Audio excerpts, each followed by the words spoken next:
This 15-year-old patient, 15-year-old female patient was referred to me for endodontic retreatment of tooth number 9.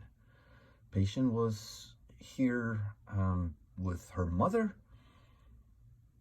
About 4 years ago, patient states that she was playing and she fell down and traumatized tooth number 9. Basically, the whole tooth was avulsed. All right, so it came out. The entire tooth came out completely. Her mother picks up the tooth and I guess has a conversation with the dentist over the phone, and then the dentist says, put the tooth in milk. Mom puts the tooth in milk, and I think the tooth remains. They couldn't remember exactly because it had all happened about 4 years ago, so they couldn't remember exactly. The tooth remains in milk for about 24 hours until I believe the next day when they go and see her dentist, and her dentist refers them to an orthodontist. And I believe the orthodontist, they were saying, again, they couldn't remember, the orthodontist sees them the following day, so the tooth ends up being in milk for 48 hours post-trauma. Finally, when they get to the orthodontist puts the tooth back in and splints the tooth. According to the patient and her mother, soon after that, she starts to get ortho treatment, and then she's referred to an endodontist for endodontic treatment of the tooth. This is the history that they could remember. Now, patient says she has no symptoms whatsoever, but she has noticed the tooth discoloring over the past 4 years, and she's 15 years old, and she's now concerned with the aesthetic of the tooth. So she went and saw her dentist, and her dentist referred her to us for possible endodontic retreatment of the tooth. So we examined the tooth. Percussion, I'll go over that. Palpation, all within normal limits. Probings, 1 to 2 millimeters all around. I could see clinically a pinkish hue corresponding, like from the labial side of the tooth, corresponding to these inflammatory resorptive defects. So you can see there's an inflammatory resorption process going on here. Also, when you look at this tooth, you can see that basically there is no PDL. Look at tooth number 10. You can see the periodontal ligament. Look at this tooth, no periodontal ligament whatsoever. So this tooth is discolored.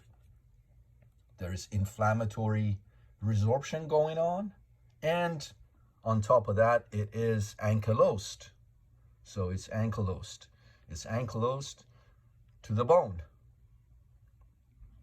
So all three bad things that we always warn the patients after trauma that could happen to their tooth has happened to this tooth.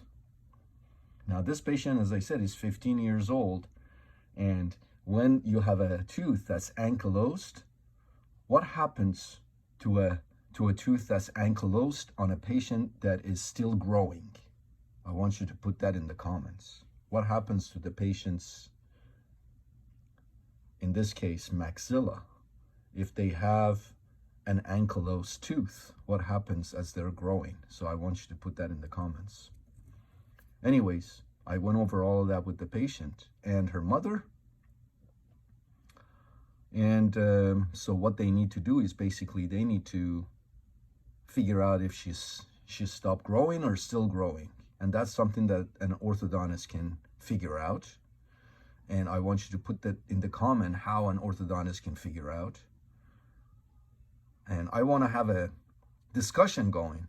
You know, the other thing I want to tell you guys is that don't expect me to answer every single question. I want a discussion going on. So I want you to read the comments posted, other people's comments posted, and then I want you to answer. If they're asking questions, I want you to answer their questions if you know the answer. I'm just one person. I want to start the conversation and discussion, and I want you guys to take over. So don't just ask a question and then just wait for me to respond to your question. I want everyone to read everyone's comments and questions, and if you can answer those questions and comments, go ahead and do it. Let's start a conversation. Don't put that whole thing on me. I'm just one person. All right. So anyways, what I want to show you is, now I want to show you the difference in sound when you percuss a normal tooth and an ankylosed tooth.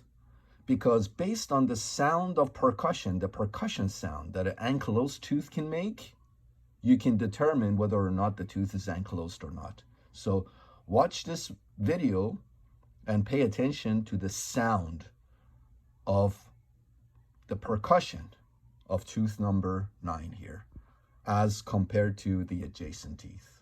All right, but this was a very interesting case, and I want you to also in the comments put down the various treatment plans now. Remember the treatment plans. The treatment plan is dependent on whether or not this patient is still growing or not. All right, so I want to, as I said, tell me what's going on here. Let's start a conversation and discussion in the comments section. All right. Okay. So, all right. You see that pink area right here? All right. Tooth number 9 right there. There's a pink area there, and then tapping on the tooth. That's tooth number 8. And now listen to the tapping noise, tapping sound of tooth number 9.